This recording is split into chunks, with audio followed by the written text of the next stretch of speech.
빌립보서 2장 5절에서 11절 말씀입니다. 빌립보서 2장 5절에서 11절 교독하겠습니다. 저와 여러분이 너희 안에 이 마음을 품으라 곧 그리스도 예수의 마음이니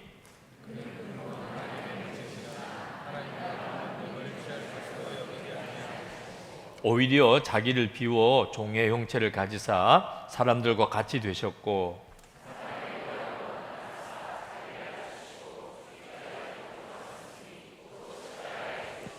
이러므로 하나님이 그를 지극히 높여 모든 이름 위에 뛰어난 이름을 주사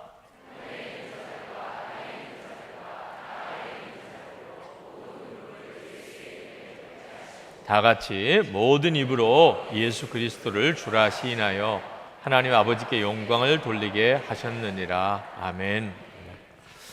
한 번은 그 연회에서 은퇴하시는 70세에 은퇴하시는 우리 목사님들 위해서 95세가 되신 목사님이 권면의 말씀을 하시는데 마음에 참 특별하게 마음에 와 닿았어요. 그 95세 되신 목사님이 이제 70세 은퇴하시는 이제 후배 은퇴하시는 목사님들에게 당신 이야기를 하십니다. 자기가 70세 은퇴할 때 이제는 끝났다. 모든 내 할 일은 다 끝났다. 이제 하나님 나를 언제 불러가실지 모르니까 마음에 준비하고 이제 하나님 앞에 갈 준비하고 살아야 되겠다. 이렇게 생각하셨대요. 이제 죽을 것만 기다리고 사시는 분이 뭘 하실 게 있겠어요. 그런데 25년을 더 사셨다. 지금 당신 나이가 95세라는 겁니다. 그러니까 70세 때 은퇴할 때 25년이나 더 살 줄 알았으면 자기가 그때 뭘 계획을 좀 세워서 25년 동안 의미 있게 살았을 텐데 자기가 그걸 전혀 생각을 못했다는 겁니다.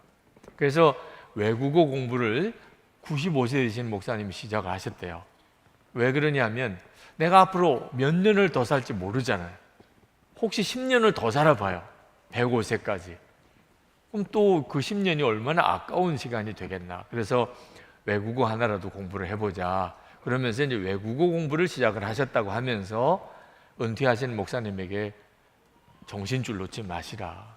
다 끝난 거 아니라 정말 계획을 잘 세우셔서 은퇴 이후의 삶을 사시라는 권면을 하시더라고요. 생각해 보았어요. 은퇴하시고 70이 되신 목사님이 무슨 계획을 세울 게 있겠나. 여러분 같으면 이제 나이 70이 지나서 이제 무슨 계획을 세울 게 있겠어요? 그때 하나님이 제 마음에 너무나 선명하게 주신 것, 그렇지, 그건 정말 중요하지. 70이 되었든 80이 되었든 90이 되었든 이건 정말 중요한 거야 라고 이렇게 깨달아지는 것이 하나 있었는데 그게 뭐냐면 주 주님만 붙잡고 사는 것. 우리가 정말 주님과 동행하고 살고 싶은데 그런데 마음은 간절한데 실제가 그렇게 되지를 못해요. 주님의 음성을 듣는 것도 잘 모르겠고 주님이 내게 뭘 원하시는지도 잘 모르겠고 순종은 하고 싶어도 주의 뜻을 깨닫는데 너무 미숙해요. 그래서 마음이 안타깝고 간절하기만 하지 실제로 주님과 동행하는 삶을 살지 못하는 사람이 많습니다. 그러니까 주님의 말씀을 듣고 또 주님께 순종하는 일을 우리가 살아가는 삶 자체가 훈련이에요. 지금부터 내 삶은 이제 주님과 동행하는 삶이다. 그거 연습해야 되겠다. 내 나이가 이제 앞으로 30, 40, 이제 50, 60, 70, 80 이렇게 되어도 주님과 동행하는 사람은 항상 그 가운데서 멋있게 살아요. 주변 사람들이 다 정말 부러워할 정도로 본인도 기쁨이 넘치게 주님과 동행함의 열쇠예요. 그런데 문제는 그게 훈련이 안 되니까 그렇게 살고 싶은데 안 되니까 문제인 거죠. 그리고 되는 건 어떻게 되는 거죠? 지금부터 그렇게 살기 시작하는 거예요. 내가 겪는 모든 일은 다 주님과 동행하는 것을 위한 하나님의 계획인 것입니다. 연습인 것입니다. 그렇게 1년을 살고 3년을 살고 5년을 살았고, 사람이 아무리 미련하고 둔해도 지속적으로 주님과 동행하며 살기를 원하는 사람은 인생이 확 달라지게 됩니다. 하다 말다가 하지 말고, 조금 하다가 그만하고 조금 하다가 그만하고 이렇게 하지 말고, 이제는 정말 주님과 동행하는 삶을 지속해서 살아보십시오. 지금 여러분의 나이가 다 제각기 다르겠지만 그건 별로 중요한 문제가 아닌 것 같아요.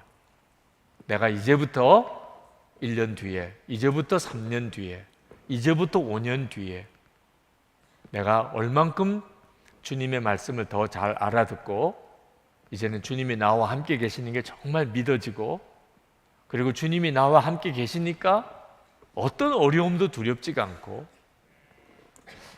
그렇게 사는 것이 중요한 거죠. 그렇죠? 여러분도 꼭 그렇게 해보시기 바랍니다.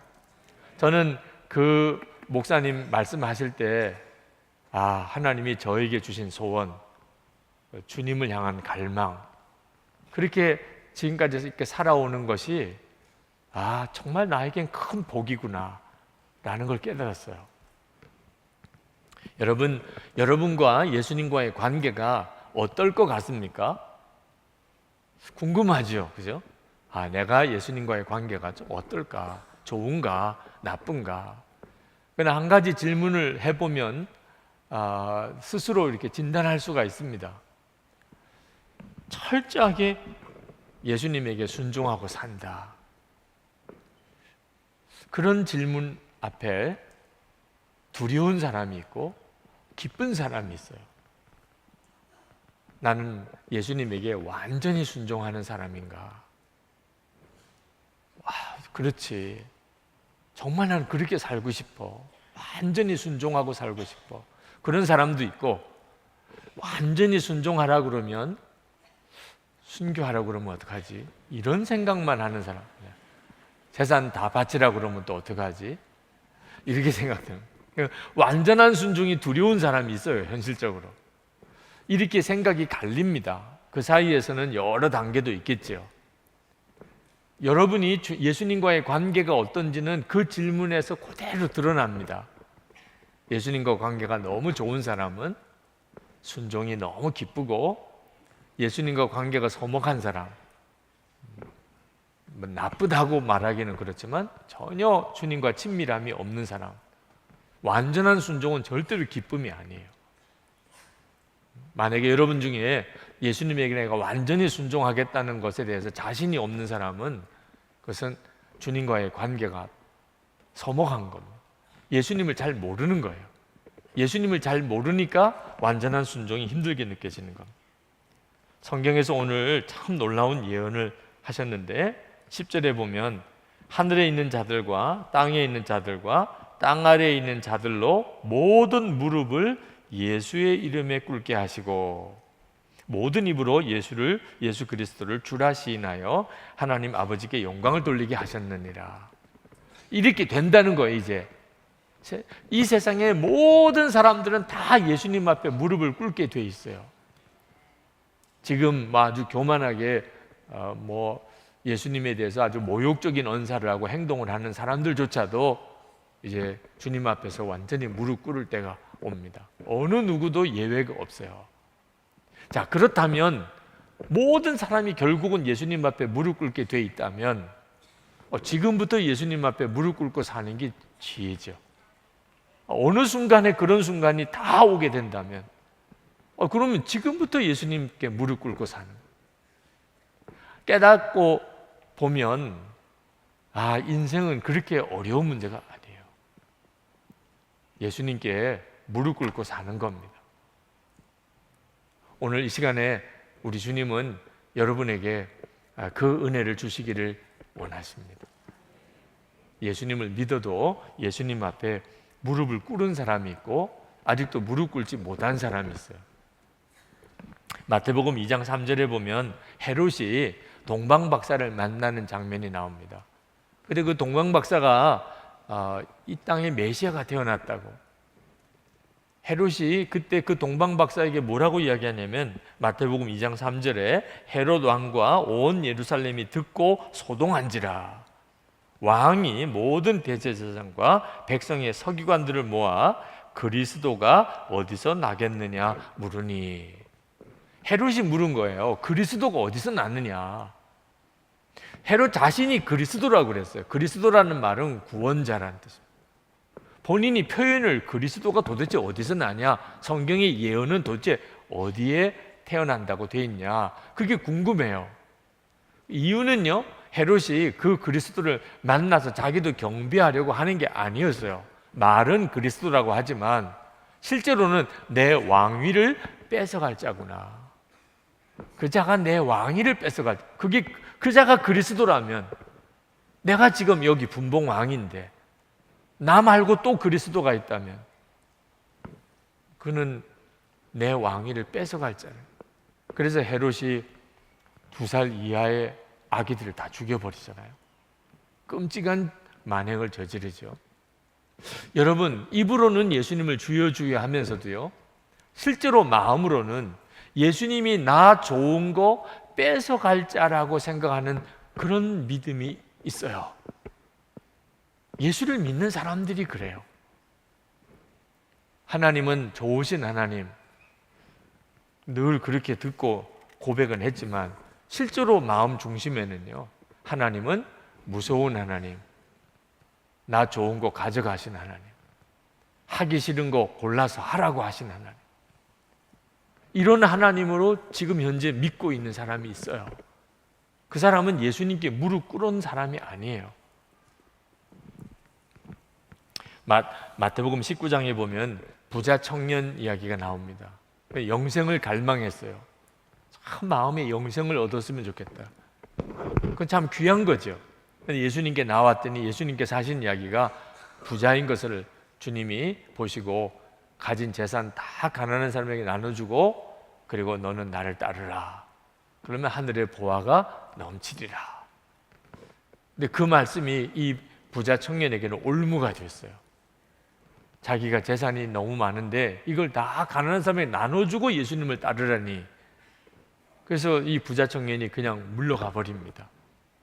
영생을 그렇게 갈망하는 것 같은데 돈 얼마에 그냥 확 꺾어져요.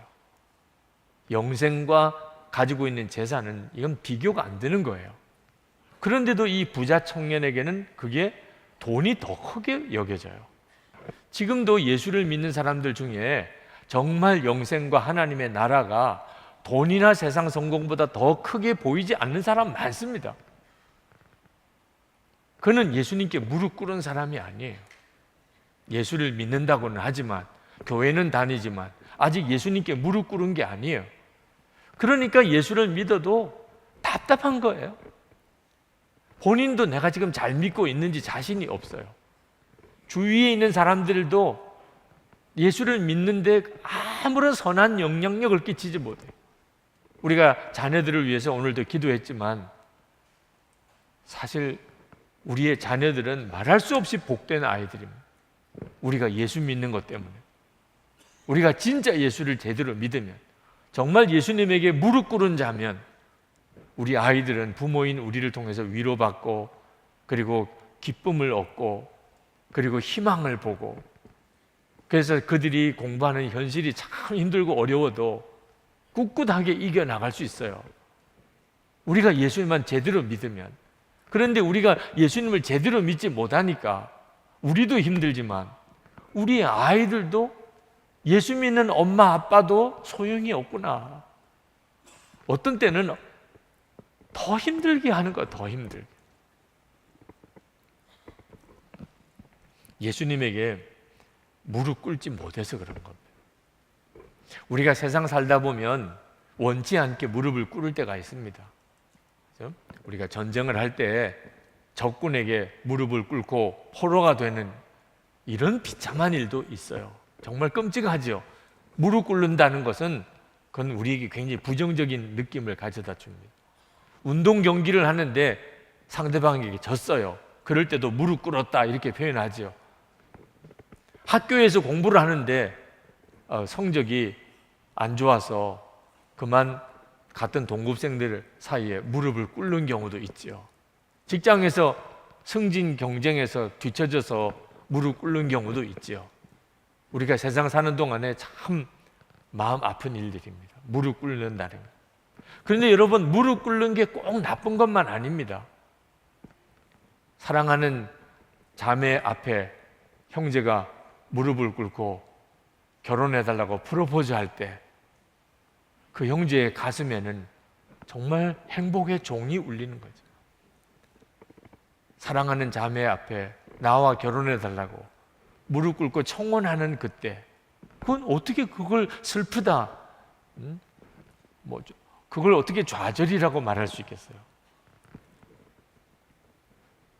고국에 정말 오래간만에 교국에 돌아온, 또는 도무지 돌아올 줄 몰랐는데 살아서 돌아와서 조국 땅을 밟았을 때, 그가 항구든지 공항이든지 그 땅에, 이 땅에 내려서, 그리고는 땅에 무릎을 꿇고, 그리고 그 땅에 입맞춤을 하는, 여러분, 그건 정말 감격스러운 거죠. 무릎 꿇는 것이 꼭 나쁜 것만 아니에요. 예수님 앞에 무릎 꿇는 것은 정말 그렇습니다. 이건 정말 감격스러운 것이에요. 왜 그걸 내가 진짜 몰랐을까? 왜 내가 이 눈이 안 열렸을까? 돈을 벌어야 되는 줄 알았고, 그리고 승진해야 되는 줄 알았고, 공부를 더 많이 해야 되는 줄 알았고, 왜 내가 그것밖에는 못 봤을까? 내가 조금이라도 일찍 예수님께 무릎을 꿇었다면, 그렇다면 내 인생이 달라지고, 그리고 우리 가족들의 삶이 다 달라졌을 텐데. 여러분, 오늘 그 눈이, 정말 그 눈이 열리셔야 합니다. 우리가 예수를 믿으면서도 주님께 완전히 드리지 못하는 것이 남아있는 경우가 있어요. 예수를 믿고 예수님을 주님이라고 하지만 예수님이 주님 되지 못하는 영역이 내 속에 있어요. 1% 하나님 앞에 완전히 드리지 못한 것, 절대로 그건 포기할 수가 없는 것.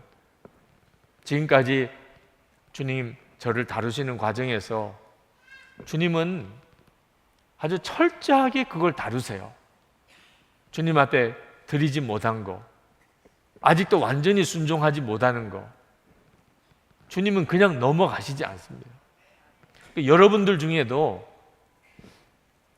예수님 한 분이면 정말 충분하고, 주님의 말씀이면 무조건 명령 순종한다, 이게 안 되는 어떤 영역이 있다면, 그러면 위로의 말씀을 드립니다. 이제 엄청 고생하실 거예요. 네. 그거 꺾을 때까지 엄청 다룸을 받을 겁니다. 그러니까 지혜로운 사람은 그 부분을 내려놔야 돼요. 아, 내가 아직도 주님 앞에 온전히 무릎 꿇지 못하는 어떤 영역이 있구나.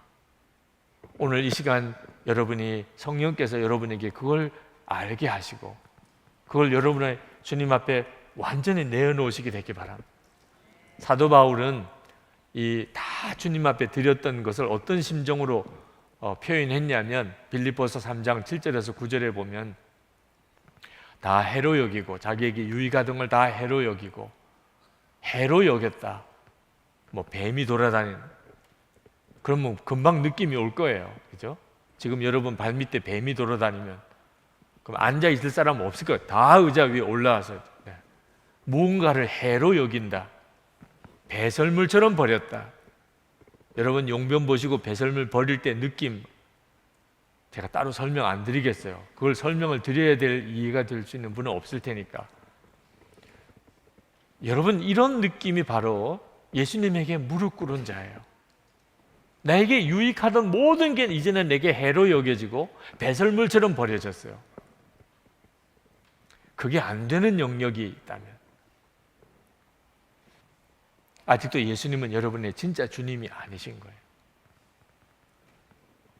그래서 우리 주님은 여러분에게 역사를 못 하시는 거예요.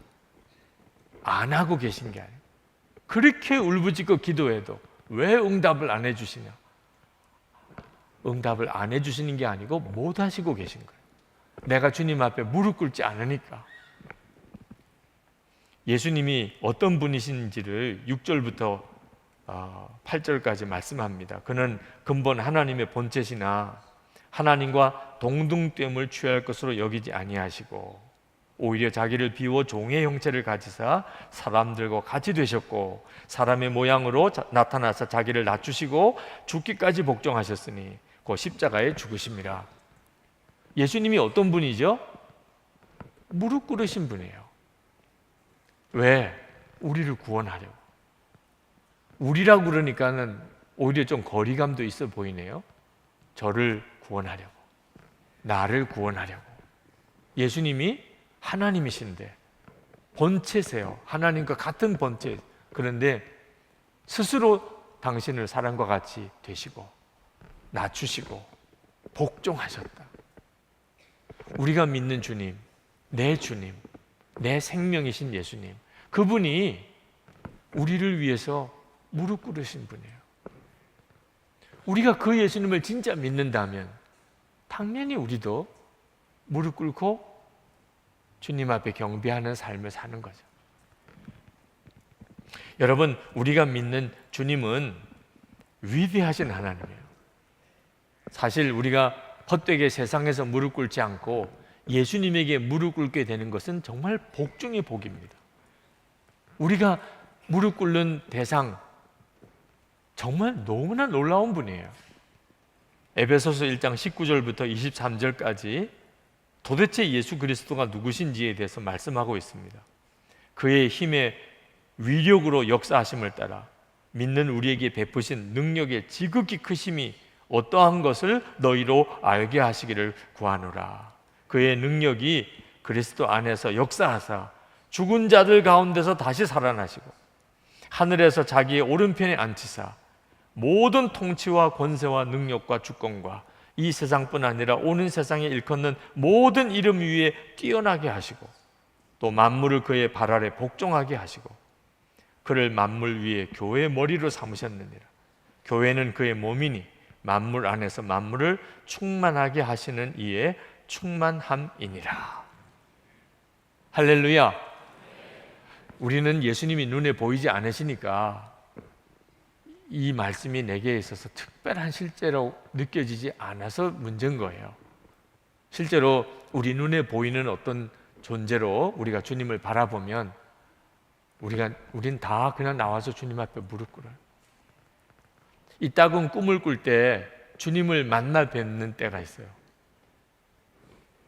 처음 그 꿈을 꿨을 때, 주님이 저를 이렇게 찾아오시는 꿈을 꿨을 때 지금까지 똑같아요.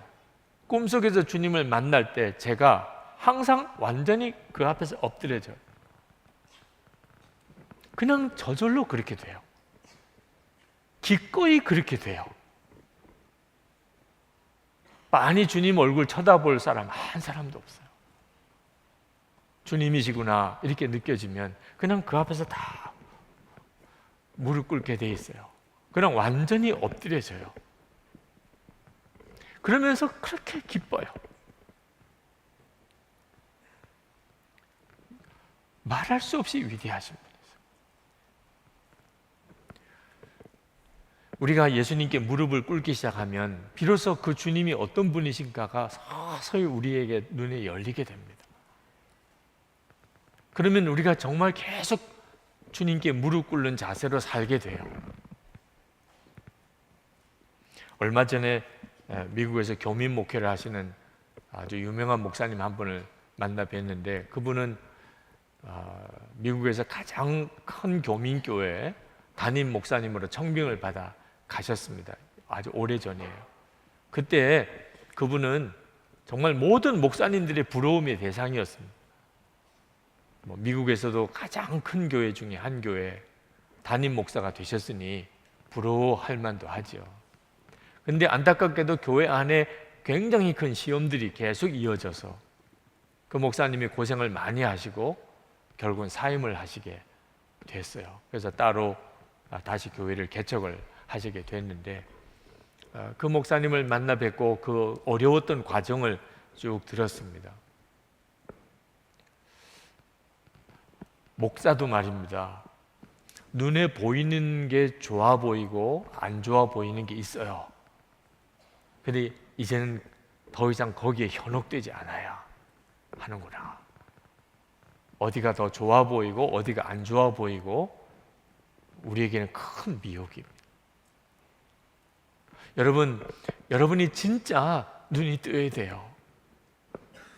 이제는 세상적인 기준으로, 그저 사람의 보는 눈으로 좋아 보이고 잘 돼 보이고 성공한 것 같고, 아닙니다. 지나고 보면 거의 100% 아니에요. 눈물로 순종했던 길 다 주님 앞에 드리고 맡기고 완전히 주님 앞에 그냥 무릎 꿇은 그 상태로 주님께 순종했던 길 다 잃어버린 줄 알았고 다 포기해버렸고, 그런데 지나고 보니까 그 길이 살 길이고 그게 복의 통로가 됐고 그 길을 통해서 하나님께서 영광을 받으시는 일이 거의 100%예요. 여러분이 이 사실을 정말 안다면 여러분은 그냥 스스로 자원해서 예수님에게 무릎 꿇게 될 겁니다. 여러분, 우리가 양이에요. 여러분이 양입니다. 아니에요, 목사님, 저는 염소입니다. 이런 분도 겸손한 양입니다. 스스로가 염소인 줄 아는 사람은 염소가 아니에요. 여러분은 다 양입니다. 양이 언제 가장 안전하지요? 항상 목자 앞에 무릎 꿇은 상태일 때, 목자가 하자는 대로 순종하는 양, 목자가 이끌고 가는 대로 따라가는 양, 목자밖에 없어요. 양은 목자밖에 없어야 가장 안전해요. 가장 복돼요. 우리가 그렇다니까요. 그러니까 우리가 예수님에게 무릎 꿇는 것은 우리에게 있어서 가장 복된 길이에요. 여러분, 이 일을 이제부터 주님 앞에 갈 때까지 계속 하는 겁니다. 그러면 여러분은 더 이상 세상 일로 인해서 염려할 필요가 없어요. 예수님에게 무릎 꿇었기 때문에 이제는 책임은 주님이 지시는 거예요. 그때 비로소 여러분은 주님의 역사하심이 뭔지를 알게 돼요. 제가 무릎 꿇은 경험이 하나 있습니다. 제가 부산에서 목회할 때 그때 큰 청년 집회를 그 외국어대 운동장에서 열었는데, 그때 제가 학원 복음화 협의회 공동 대표의 한 사람이었기 때문에 기도 순서를 맡아서 갔다가 찬양을 인도하는 그 찬양 인도자가 우리가 다 이 운동장 바닥에 무릎을 꿇고 하나님께 기도하자고, 그 청년들이 다 무릎을 꿇고 기도하는데 저는 굉장히 갈등이 됐어요. 대표 기도하려고 주일 예배 때만 입는 양복을 입고 갔는데 그 흙바닥에 무릎을 꿇고 기도하자, 엄청 갈등이 되더라고요. 그 순간에 그때 하나님의 책망이 딱 제 마음에 왔어요. 너는 이 부산 땅의 청년들의 부흥을 위해서 그 모임의 대표라고 하는 자가 도대체 양복이 문제냐? 너무너무 창피하기도 하고 두렵기도 하고, 내가 이런 정도 수준밖에 안 되나? 지금 내가 이거 걱정하고 있어야 되나? 청년들은 다 무릎을 꿇고 기도를 시작했는데 나는 지금 무릎 꿇어야 될 건가 말아야 될 건가, 그냥 의자에 앉아서 기도해나, 이런 생각하고 있으니, 그래서 그때 무릎을 꿇었어요. 흙바닥에 그냥 무릎 꿇은 김에 확 꿇었어요. 그리고 두 손 들고 주여라고 이렇게 부르짖는데, 불을 받았다는 표현을 하죠, 흔히들.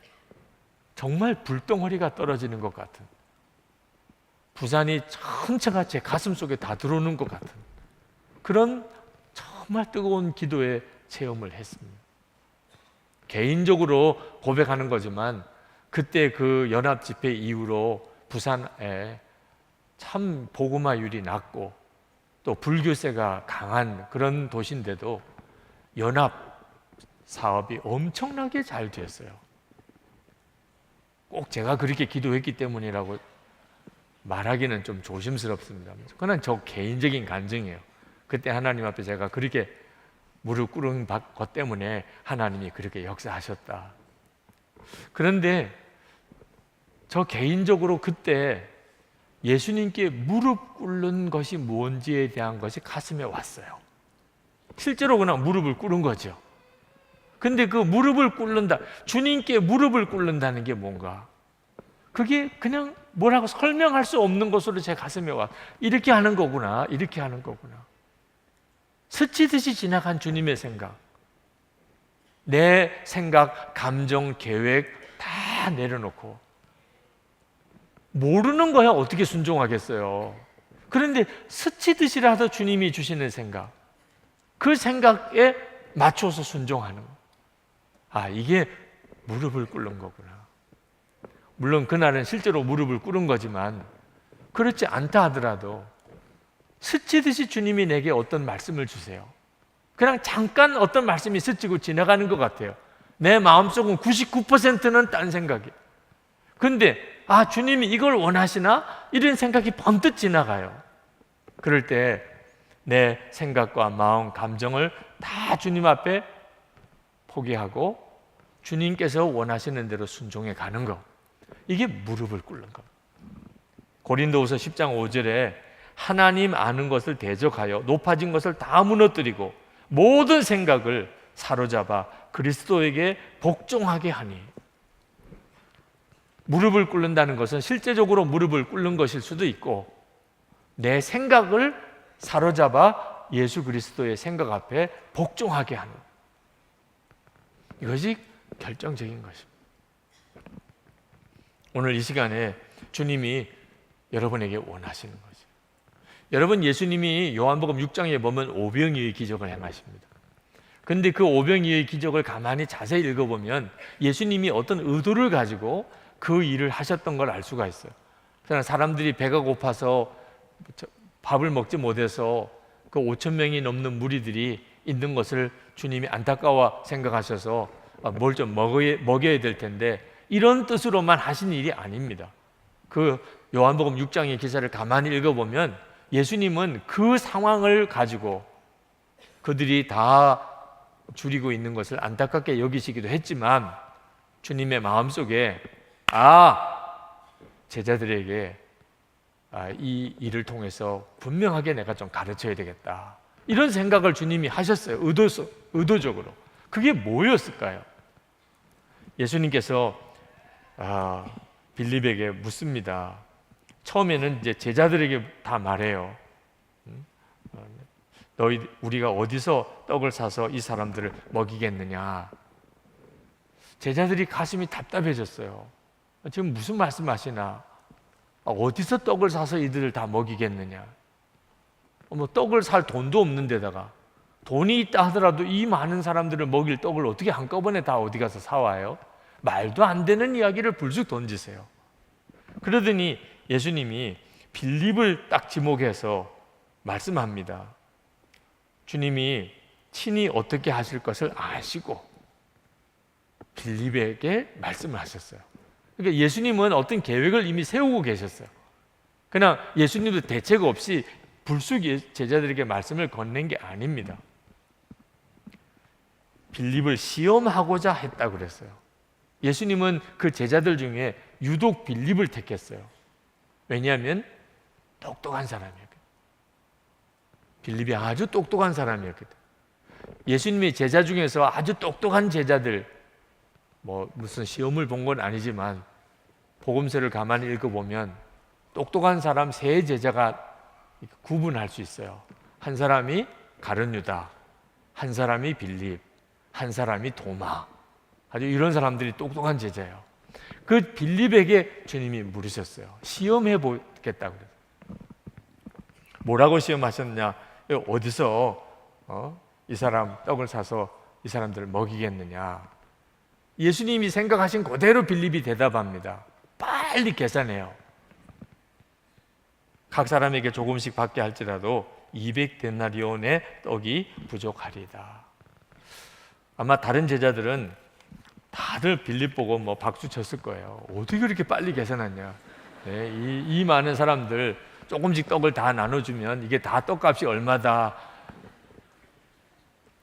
물론 뭐 여러분 중에는 뭐 몇천 명씩 다 주방 일도 하고 이렇게 해서 금방 계산이 나오는 분도 계시겠지만, 이건 도무지 뭐 특히 남자는 계산이 안 되는 일이거든요. 근데 빌립이 딱 계산해내요. 거의 컴퓨터 수준으로 계산. 200데나리온의 떡 필요합니다. 그러니까 이런 사람들이 똑똑한 사람들이거든요. 근데 하나님은 이런 사람들을 통해서 일하지 않으세요. 예수님께서 지금 이 오병이의 기적을 통해서 제자들에게 분명하게 경험을 하게 해주려고 하는 일이에요. 빌립은 아주 똑똑해요. 계산도 분명하고. 그 사람, 이 빌립을 드러내십니다. 그런데 또 한 사람이 등장해요. 막 헐레벌떡 도시락 하나 가지고 예수님에게 달려오는 사람이 있습니다.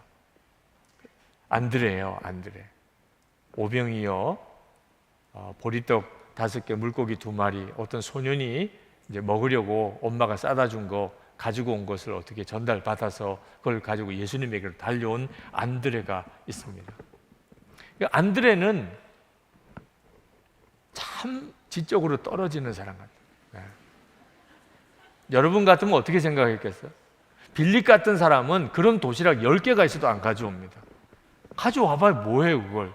지금 이 사람이 남자들만 5천 명이 앉아 있어요. 여자들까지 아이들까지 하면 상상이 안 되는 인원이 지금 밥을 먹을 게 없어요. 근데 지금 보리떡 5개와 물고기 2마리 가져와서 어떻게 하자는 거예요. 계산이 되는 사람, 똑똑한 사람은 가져오지도 않아요. 그런데 안드레는 그걸 가지고 헐레벌떡 주님 앞에 달려 나왔잖아요. 그러니까 약간 수준이 떨어지는 사람이에요. 네. 예수님의 제자들 중에. 근데 예수님은 지금 이 안드레를 주인공처럼 이렇게 드러내고 있어요. 우리는 이미 다 기사를 알고 있기 때문에 안드레가 빌립보다 더 참 좋은 제자처럼 이렇게 느껴지지만, 이런 전이 없이 그 사건만 놓고 보면 안드레는 함께 하기는 좀 곤란한 사람 같아.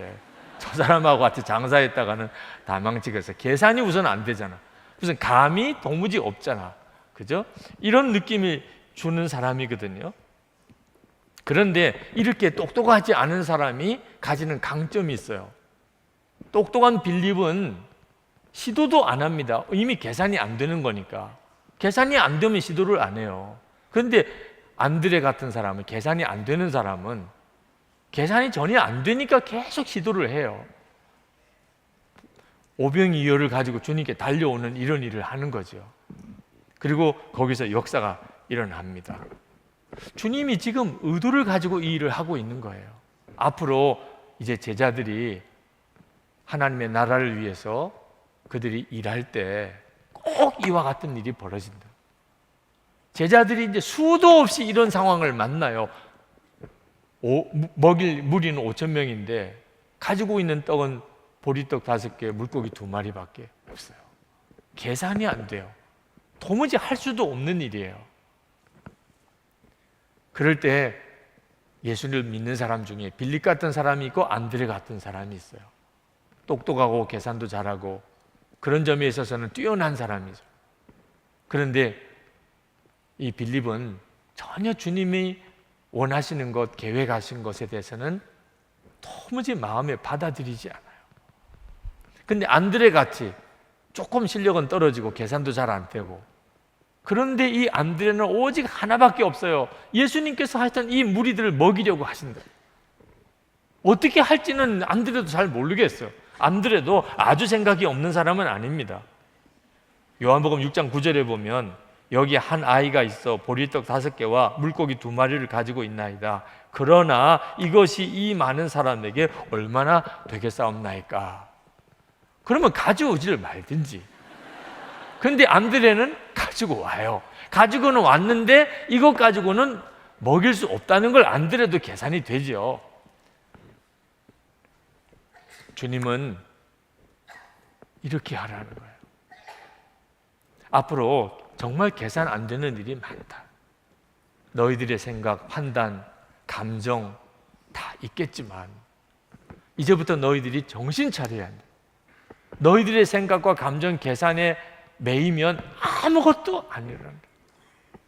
주님은 아무것도 못 하신다. 안드레처럼 계산도 안 되고 도무지 이루어질 것 같지도 않지만 주님이 하고 싶어 하시는 일이 이 5천 명을 먹이시려고 하는, 주님이 보니까 이 5천 명을 먹이시려고 하는, 먹이지 않고 다 돌려보내겠다고 하시면 벌써 말이 달라지실 텐데, 예수님은 무슨 길이 있는지 모르지만 먹이시고 싶어 하시는. 그러면 500미어라도 가지고 가지. 어떤 일이 벌어질지는 몰라도.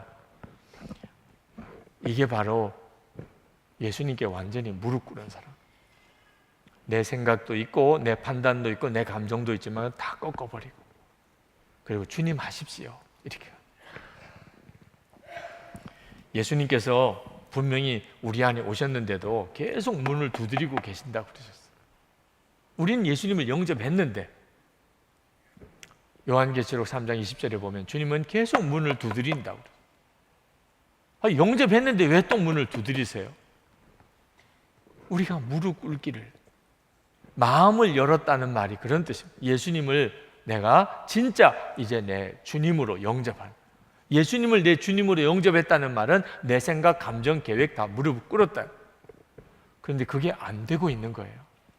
그러니까 우리 주님은 계속 문을 두드리고 있는 거예요. 오늘 이 시간 여러분들이 주님, 저는 이제부터 예수님께 완전히 무릎 꿇고 삽니다. 주님이 스치듯이라도 말씀을 주시면, 이게 주님의 생각인가? 이런 생각 떠오르면 저는 제 생각, 판단, 계획, 계산 다 내려놓겠습니다. 그냥 순종해 보겠습니다. 예수님께 무릎 꿇은 사람. 저는 요즘에 도와달라는 요청을 굉장히 많이 받습니다. 교회에서도 어떤 개인적으로도 이렇게 도와달라는 요청이 있어 보이나 봐요, 제가. 다른 사람들 볼 때는 제가 뭐가 있어 보이나 봐요. 그러니까 도와달라는 요청이 굉장히 많아요. 여러분, 이렇게 도와달라는 요청을 많이 받는 것도 굉장한 스트레스입니다. 물론 제가 가족이 많으면 다 도와주고 싶어요. 그렇죠? 요청하는 거 이상으로 다 도와주고 싶은 마음이 있지만 그게 현실적으로 그렇지 못하잖아요. 그러다 보니까 마음에 도와달라는 요청에 대해서 불편하고 싫은 마음이 자꾸 일어납니다. 왜 자꾸 그러지? 왜 또 도와달라고 그러나? 이런 생각도 들기도. 근데 그때 주님이 주시는 책망이 있어요. 제 마음속에 누군가를 이렇게 도와줘야 되는 것을 부담스럽게 여기는, 나도 힘든데, 우리 교회도 힘든데, 이런 생각이 들 때 주님이 기뻐하는 마음이 아니라. 잠언 11장 25절에 구제를 좋아하는 자는 풍족하여질 것이요, 남을 윤택하게 하는 자는 자기도 윤택하여지리라. 분명히 말씀이 그렇게 나와 있잖아요. 구제를 좋아하는 사람. 그런데 구제를 좋아하기가 사람의 본성으로는 전혀 안 맞습니다. 구제를 좋아하는 사람 한번 손 들어 보세요. 너무 좋아, 나는 구제가. 도와달라는 사람이 너무 반가워. 오늘 또 만났어. 한 달 내내 만나네. 하나님, 어째 나는 이게 복을 받았나요? 이런 사람은 거의 없어요.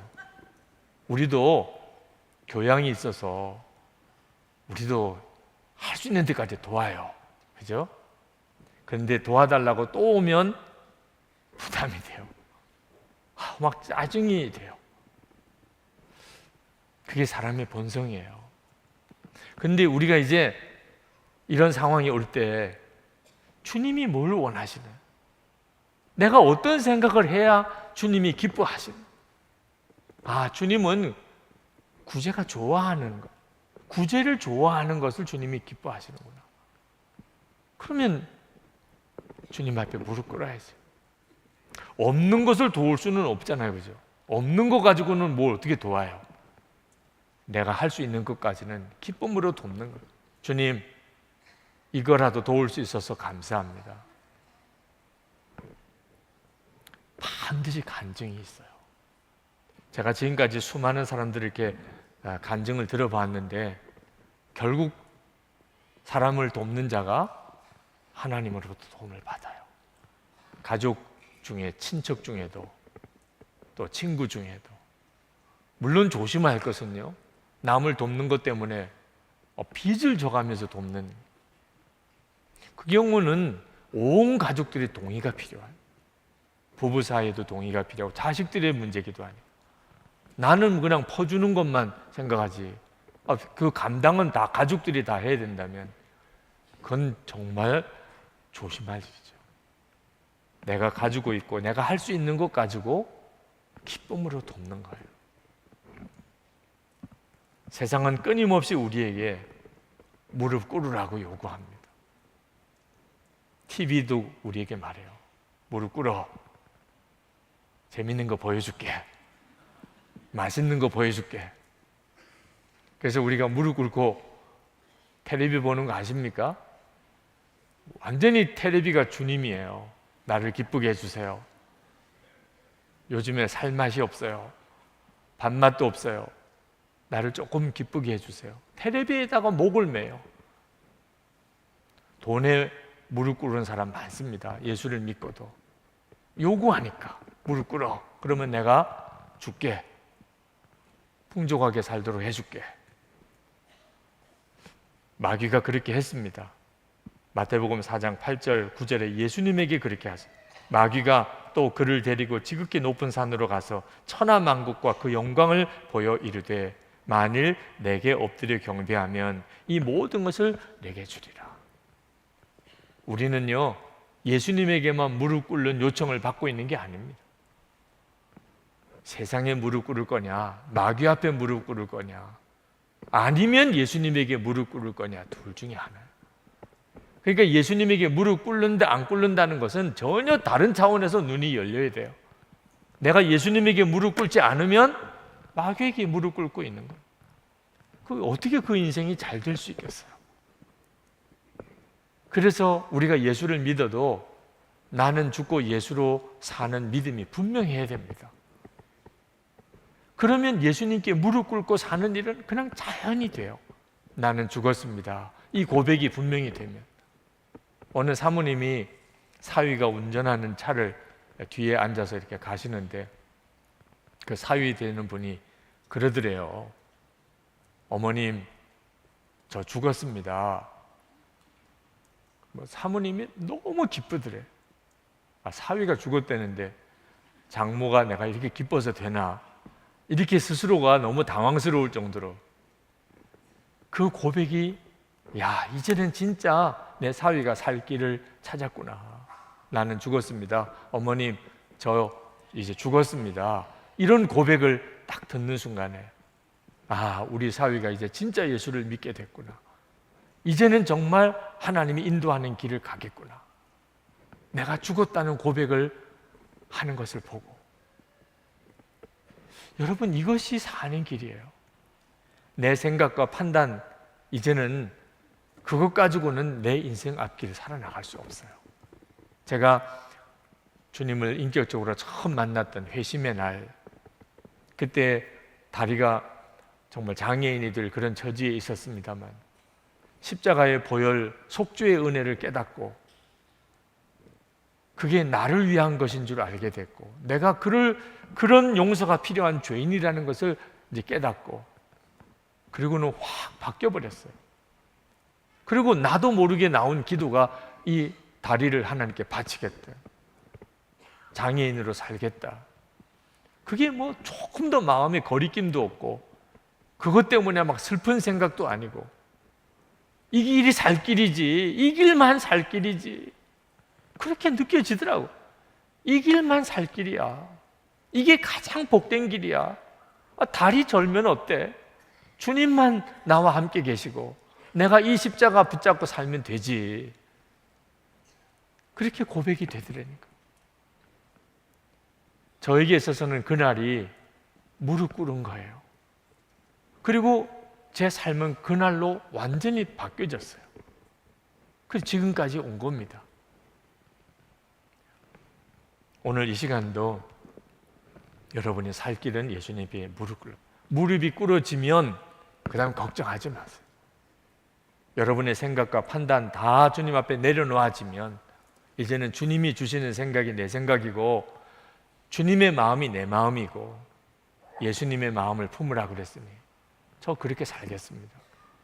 여러분이 그렇게 분명히 결단되어지면, 그러면 이제 주님이 여러분을 정확하게 말씀하시고 인도하시고 여러분의 문제를 주님이 풀어가시게 됩니다.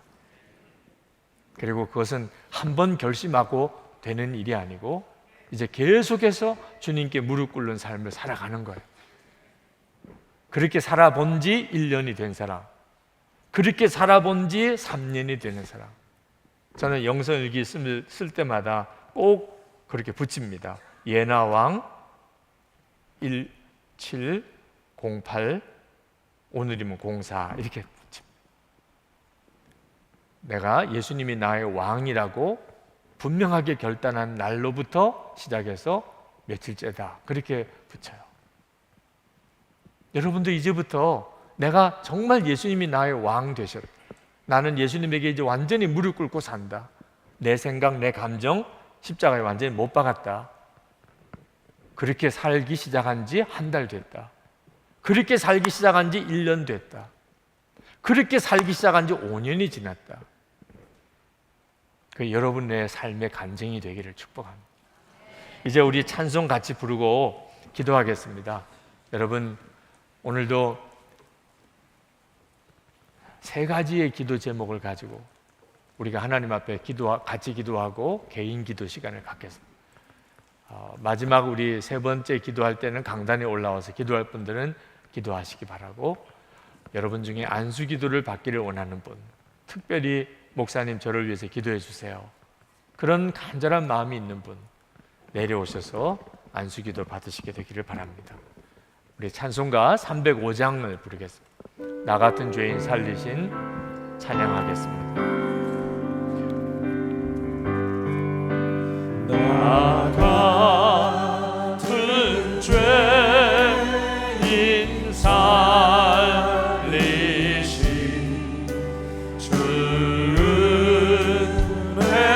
올라와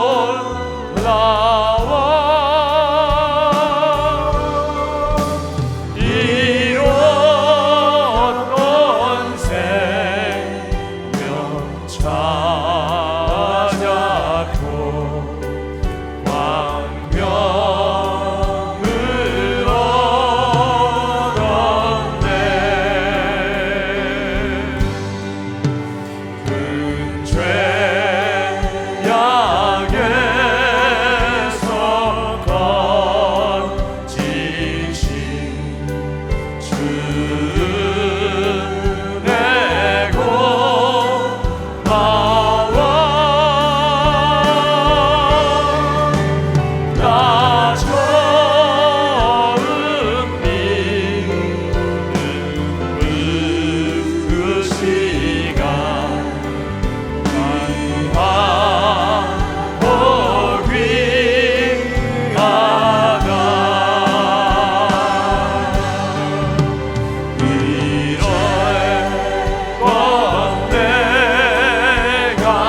믿고 맡깁니다. 맡깁니다.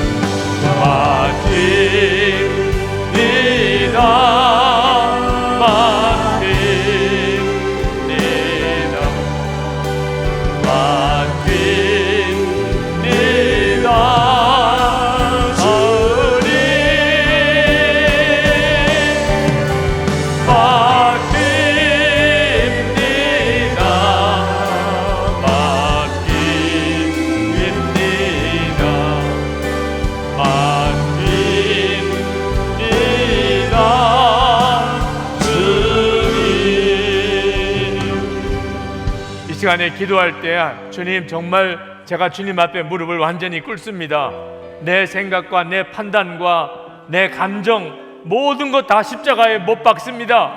주여, 제 마음을 주의 보혈로 씻으시고 그리고 십자가를 통과하게 해 주시옵소서. 주여, 부르짖고 기도하겠습니다. 주여, 놀라우신 하나님의 은혜를, 하나님의 놀라우신 역사를 더하여 주소서. 하나님, 사람의 생각, 하나님 판단, 머릿속은 하나님 또 하나님 말할 수 없이 하나님 부정한 믿음, 하나님의 놀라우신 은혜 가운데, 하나님 빛 가운데 하나님 드러난 주기를 원합니다. 하나님 특별하게 해주시고, 하나님 나의 하나님 생각, 하나님 정말 이기적인 마음, 하나님 정말 말할 수 없이 더러운 감정들, 하나님 주님 앞에 다 내어놓습니다. 아버지, 보혈로, 주의 보혈로 씻어주시고 주님의 십자가로 이미 처리하여 우리의 옛사람이 하나님 십자가에 하나님 못 박혀주고, 주님 놀라우신 하나님 그 은혜가 저에게 충만하게 하여 주시기를 원합니다. 하나님, 저의 마음과 생각을 사로잡고 있는 모든 불편한 생각, 하나님 복잡한 마음, 하나님 의심 많은 마음, 하나님 염려하는 마음, 하나님 나의 하나님 이기적인 하나님 은밀히 감춰진 모든 죄악 그네 앞에 다 내어놓고 나의 하나님 역사하시고 온전히 충만해 주셔서 크신 은혜로 주여 도와주시고 주님 사로잡아주시고 오늘도 하나님 기도하며 간구하는 사랑하는 성도들 하나님 이해하시고 은혜의 손에 사로잡아주시고 하나님 감사합니다. 주님의 생각을 주시옵소서. 주님의 마음을 주시옵소서. 준비되었으니, 들을 준비되었으니 주님의 생각, 주님의 마음, 내가 어떻게 가야 될지 분명히 말씀해 주옵소서. 주여, 부르짖고 기도하겠습니다. 주여,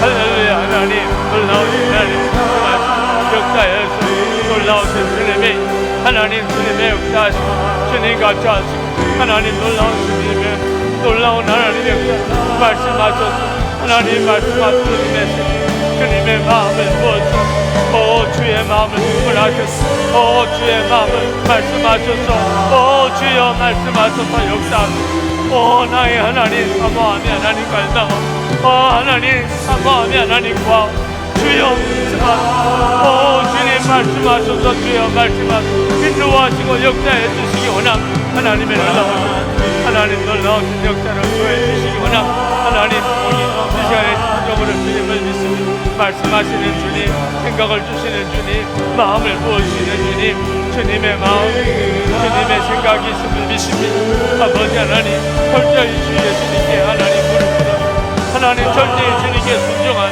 오늘 오직 주님의 생각 붙잡고 오직 주의 마음을 붙잡고 하나님 나아가기 원합니다. 나의 주, 오늘도 하나님 건져주시고 살려주셔서 주님 건지시고 살려주시고 나의 주, 나의 하나님, 나의 하나님, 나의 아버지 불가운데를 도와주시고 역사하신 하나님, 잡아주신 하나님, 충만하신 하나님, 오늘도 하나님 사랑하는 성도 하나님 명하신 손에 붙잡아주신 하나님, 주의 역사하심을 찬양합니다. 믿고 찬양합니다. 주여 믿고 찬양합니다. 주님 믿고 찬양합니다. 놀라우신 하나님, 아버지 하나님 잡아주시고 주님 인도하시고 하나님 합니다.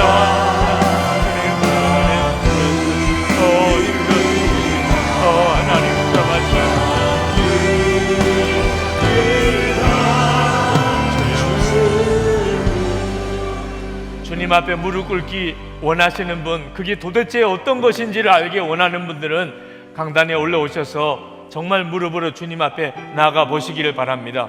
이 시간에 우리가 하나님 앞에 기도할 때 마지막으로 뜨겁게 우리 주여 3번 부르짖고 기도하겠습니다. 정말 주님 앞에 무릎 꿇으면 주님은 말씀하시고 우리를 인도해 주실 것을 믿습니다. 오늘 이 밤에 바로 이 시간에 주님은 우리에게 깨닫게 하시고 우리를 인도하실 걸 믿습니다. 이제는 주님만 믿습니다. 이제는 주님께만 맡깁니다. 우리 주여 3번 부르짖고 기도하겠습니다. 주여! 주여! 주여! 할렐루야.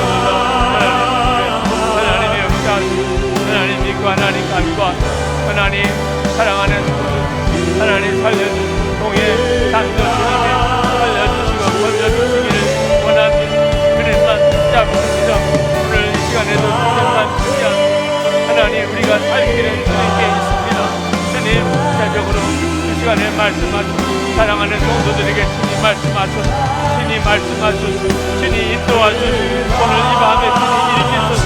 하나님 앞에 전심으로 하나님을 끌고 나간 하나님 철저하게 주님께 끌고 나가기를 원하는 저들의 주님이 기주셔서 은혜의 은혜로 더하시는 주, 역사하시는 주, 은혜로 더하시는 주, 하나님 놀라우신 은혜로 함께 하시고 나의 하나님, 나의 하나님, 나의 하나님, 나의 하나님, 나의 주님, 나의 주님, 나의 주님, 나의 하나님, 은혜와 사랑이 많으신 하나님, 역사하신 하나님, 주관하신 하나님, 말하신 하나님, 들으신 하나님, 놀라우신 주의 은혜, 주님 감사합니다.